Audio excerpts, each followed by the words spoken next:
look, you got two choices. Choice number one is you never love anyone. And if you never love anyone, then you won't experience so much hurt when people die, for example. But if you never love anyone, then what sort of life are you going to be living as a human being, given that loving people is one of the most important reasons to be alive?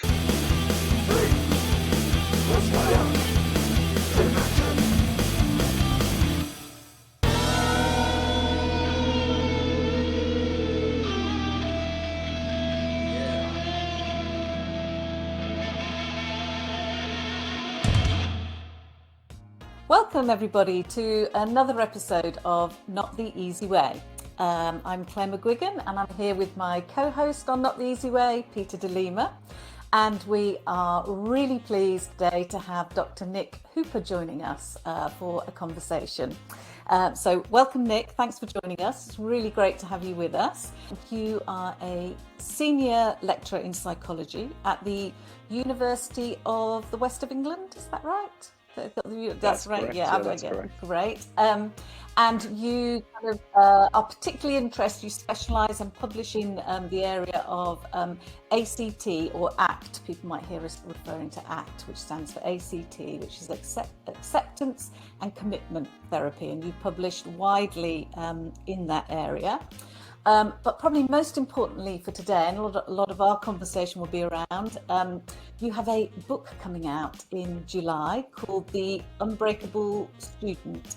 And that is a book specifically for young people who are at university or embarking on going to university, about how to look after their own well-being. And a lot of what's in that book is based around your work around ACT. Is that a kind of a fair enough summary, Nic? Does that kind of give people a few headlines just to set the scene, do you feel? Yeah, that more or less sums me up. So I'm a human being, Yes. like the people that will be watching this, first and foremost. And I work in university teaching university students. I specialize in ACT, which it's called acceptance and commitment therapy. And that word therapy can scare people off, but it's not a therapy. It's just a way of thinking about our thoughts and our feelings, and a way of thinking about how we do the things that are important to us when our thoughts and our feelings are being a little bit tricky. And so this is an approach that I've used, sort of, that has shaped me as a human being, shaped the things that I've been able to do. And yeah, I've recently written a book called The Unbreakable Student, which involves a lot of those ACT principles. And so yeah, that is a good summary of me right now.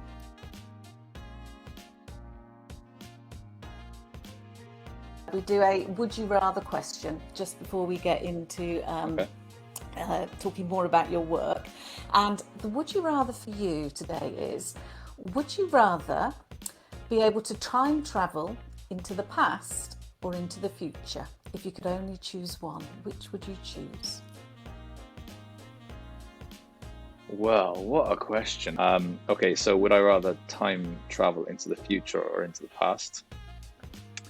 I write about this in my book. That's why You'll know that I asked. do. Yeah. In like the in one of the final chapters, I know, and I talk about how about this particular film called About Time, where the male characters in the film were able to time travel backwards to be able to essentially chat with people who have passed, but also change the course of events.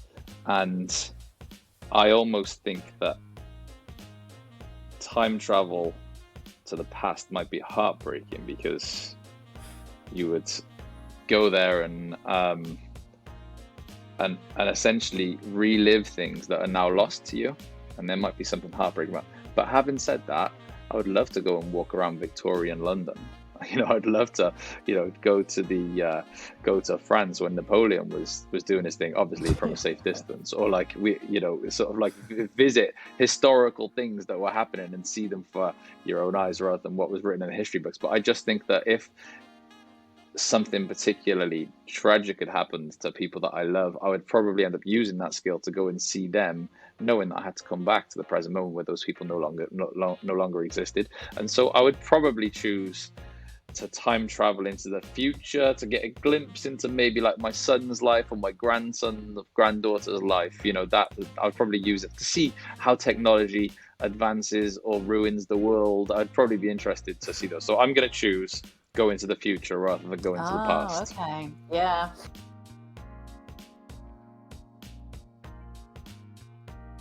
Yeah, I write in that opening paragraph about what is mental health problems and why are we interacting with it as if a few people have these things that are inside them that are broken, when if you look at all the people in the world who suffer, whether it's a depression type suffering or an anxiety type suffering or an addiction type suffering or an anger type suffering, or go through all the list of them, then you more or less cover everyone. So this thing that is pitched as being a really abnormal experience is one of the most fundamental normal experiences that human beings have.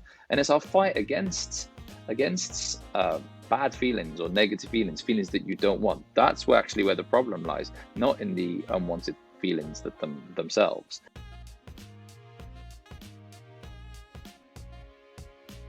It is normal to have difficult thoughts, to have difficult feelings, and you don't just stop there.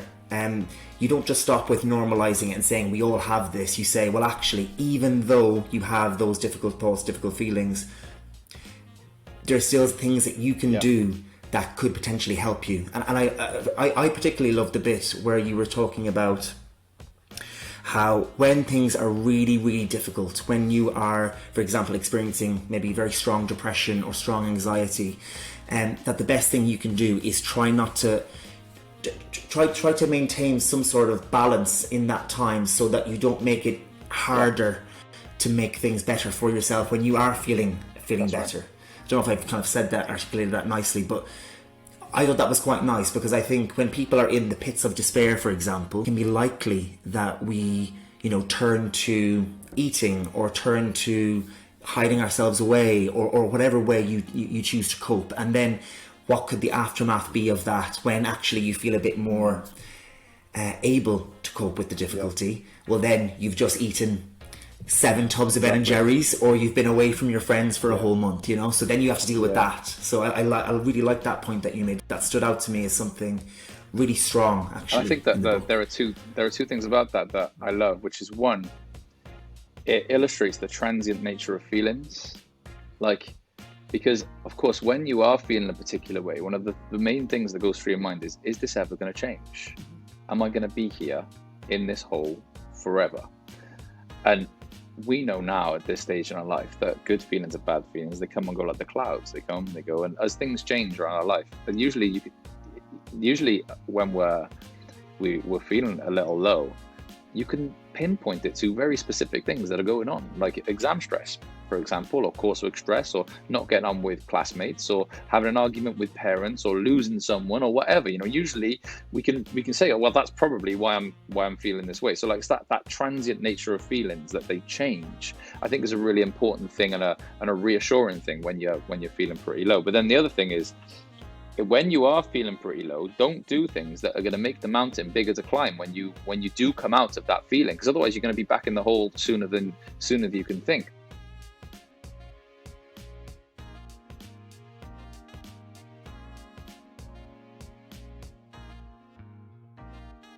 And so it really is there's a psychologist called Kelly Wilson, who was one of the originators of ACT, and I visited him a long time ago, and he said, sometimes I just have sit on my hands days. He said, I just sit on my hands, because if I'm sat on my hands, they can't do any damage. And at the time, I think I was probably 21, 22 or something. I was like, I don't really understand that. But as I've got a little bit older, I understand that there are days when I just need to sit on my hands, and it could play out. If I don't sit on my hands, it could play out in lots of different ways. It could play out in a harsh email to a colleague.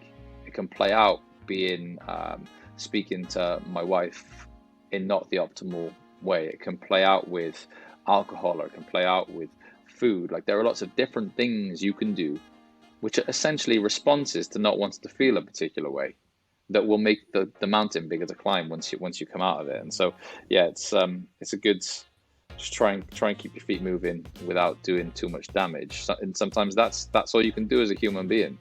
I think that's a nice mantra to When things are really difficult, Yeah. sit on your hands. And Yeah. one thing I love about that, Nick, is that you say it's, was it a psychologist, Kelly? Can't remember the name. Kelly Wilson. Kelly Wilson, Kelly Wilson said that.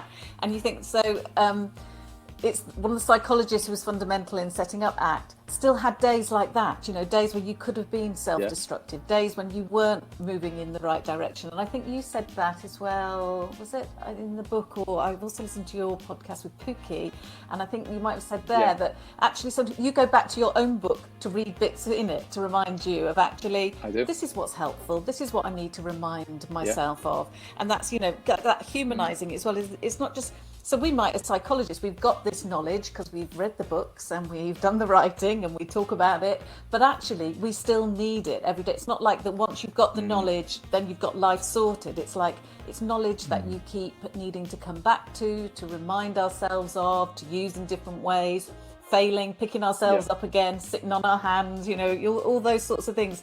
That's human and as natural as the clouds coming and going as well. So I always think that's really important with this idea of self-help or advice, you know, giving this kind of using psychology as advice out there. It's not a case of just getting information and then knowing it. It's a case of getting that and using it throughout life, really. Yeah, and that idea that we're not beyond the sufferings of human beings because we've got this knowledge is really important, right? Because what it does is it sets the expectations of the reader. Because if you read a self-help book called, you know, How to Be Happy, you'll read the self-help book and maybe you'll feel happy-ish for a month or so, and then life will happen. You won't be happy anymore, and you'll be thinking, well, that book promised to make me happy. You know, your expectations are set at that.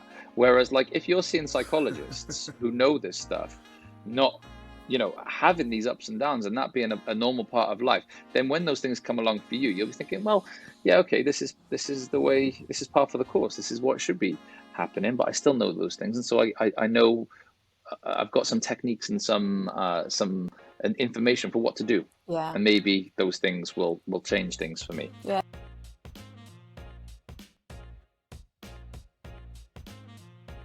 Because you think sometimes for young people in particular, but maybe for all of us, life sometimes seems to be divided into, particularly social media, people that look like they've got life sorted, and then people who have mental health problems. There almost seems to be two kind of camps, and you're either, you have to be one or the other, whereas you think, in reality, I was going to say most of us or everybody is somewhere in the middle and kind of moving up and down the, you know, that kind of ladder of life, aren't they? At different places at different times.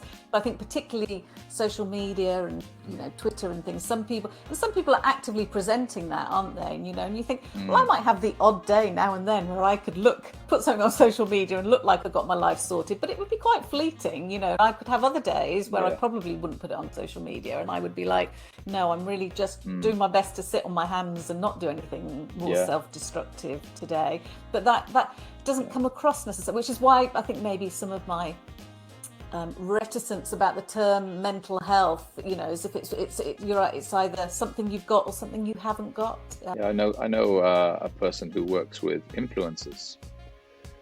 Now, to many people, I have to explain what an influencer is, but I'm going to assume that you two know what it is. I'm going to assume that the people who are watching this also know what an influencer is. But this person works with influencers and says the rates of those influencers that suffer with mental health problems are astonishing. But like the very nature of an influencer is to present this perfect life and to be a particular way. But even those people, even though from the outside, I say this in the book a little bit, they might have like the words "I'm fine" tattooed on their forehead, but you know, when you look a little bit closer at many people, it's not that simple. And so I say in the book, like, this maybe it's a bit of a rubbish book about way to start a book about positive mental health, to talk about these things that are a little bit negative and a little bit down, but it's real. It's real. This is life, and it's about how we respond to those things in better ways. And so that's, I think, what the rest of the book tries to give a blueprint for. These are some better ways to respond to what it is, to some of the toughness of being a human being, and to really sort of like begin to experience and enjoy joy and those moments that do bring real positivity to our life. Because, you know, I wouldn't want someone to read the book and think, well, that's it then. Yeah. There's no positivity. There's just all these bad things that are going to happen. You know, in some ways, those things will come and go for people, but there's still lots of opportunity out there to like grab life. And so I hope that comes across in the book as well.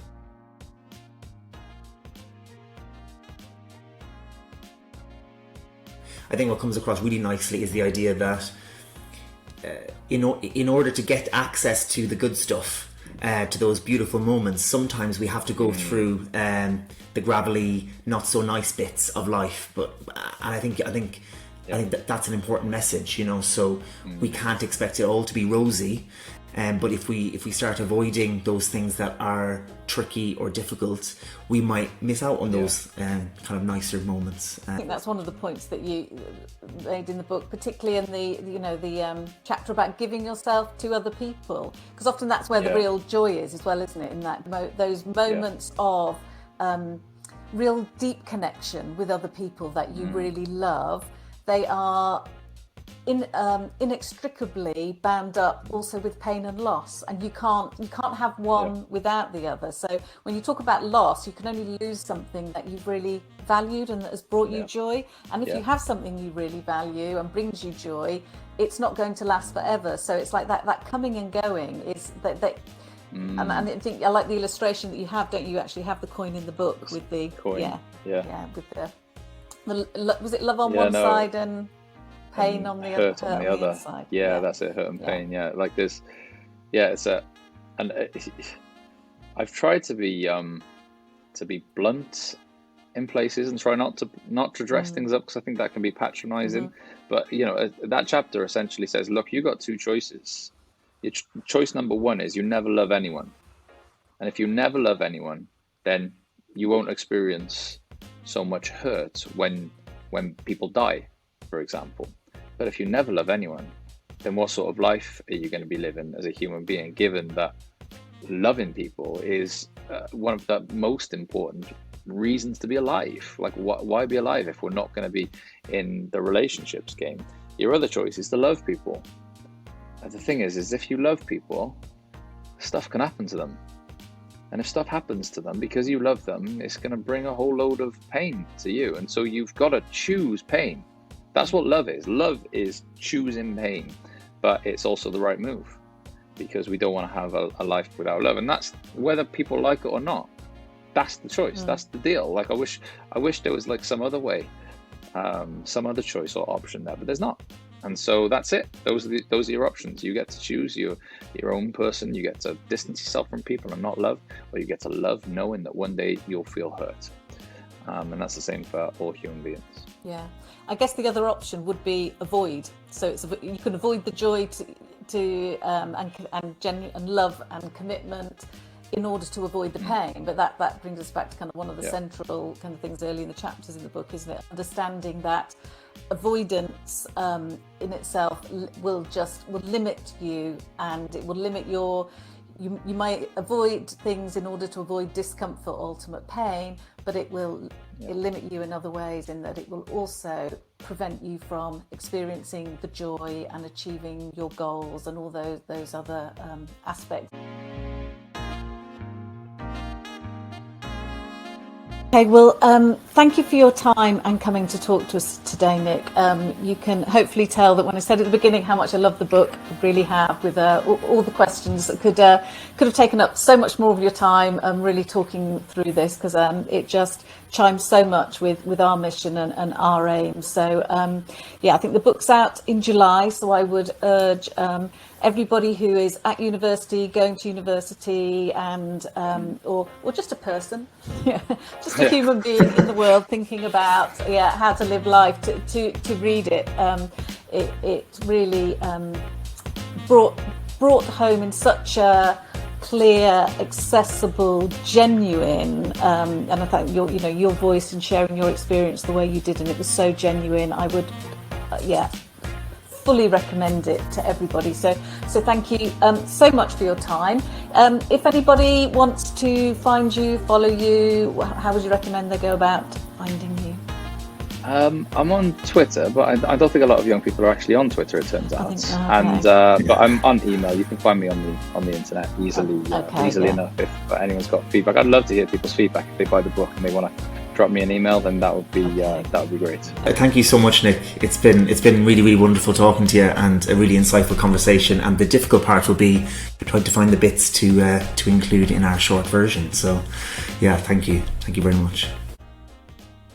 Hi, so you've just been listening to us talk to Nic Hooper about his book, The Unbreakable Student. And we've got some questions now for you to think about and talk about within your group that you've been watching our discussion with. But before we do that, we're going to ask you to do the Would You Rather that we did with Nick. And that Would You Rather was, if you were able to time travel, would you rather travel into the future or travel into the past? Have a think and a discussion about that first. Okay, and the first question we'd like you to consider is, how might you make things worse for yourself when you're already struggling? The second question that we'd like you to think about and discuss is, what do you think that Nick meant when he talked about sit on your hands days? And what do you do to help yourself when you're having those sorts of days? And the final question that we'd like you to consider is, if you do protect yourself from difficult thoughts and difficult feelings so that you don't experience them, what might you miss out on? We hope you have interesting discussions around the questions that we've posed. You'll find the questions in the description underneath the video if you need a reminder of those, and do look out for upcoming episodes of Not the Easy Way. Yes, thank you very much for listening. And please do follow us on social media and subscribe to our YouTube channel so that you'll be updated as to when there are new episodes of Not the Easy Way. Take care.